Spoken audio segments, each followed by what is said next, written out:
आजचे राशी भविष्य बुधवार 3 जून 2026. मेष, कौटुंबिक सुखात वाढ होईल, गुंतवणुकीतून चांगला फायदा मिळेल.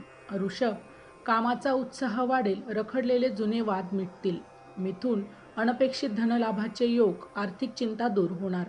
कर्क, मानसिक शांतता लाभेल, नवीन कामाची सुरुवात यशस्वी ठरेल. सिंह, धावपळ वाढू शकते, आरोग्याची आणि आहाराची काळजी घ्या.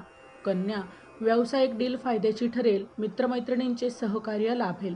तूळ, नोकरीत वरिष्ठांचे कौतुक मिळेल, रखडलेली कामे मार्गी लागतील. वृश्चिक, रखडलेले काम अचानक पूर्ण होईल, धार्मिक प्रवासाचे योग आहेत. धनु, वाहन चालवताना काळजी घ्या, कोणालाही उधार देणे टाळा. मकर, जोडीदारासोबतचे संबंध सुधारतील, व्यापारात चांगला नफा होईल. कुंभ, हितशत्रूंवर विजय मिळेल, मात्र खर्चाचे प्रमाण योग्य नियोजन करा. मीन, नवीन संधी चालून येतील, प्रेमसंबंध आणि विद्यार्थ्यांसाठी उत्तम दिवस. अशाच प्रकारचे रोजचे राशी भविष्य ऐकण्यासाठी आमच्या चॅनलला नक्की सबस्क्राईब करा. पुन्हा भेटू उद्याच्या राशी भविष्यामध्ये. तोपर्यंत श्री स्वामी समर्थ. जय जय स्वामी समर्थ.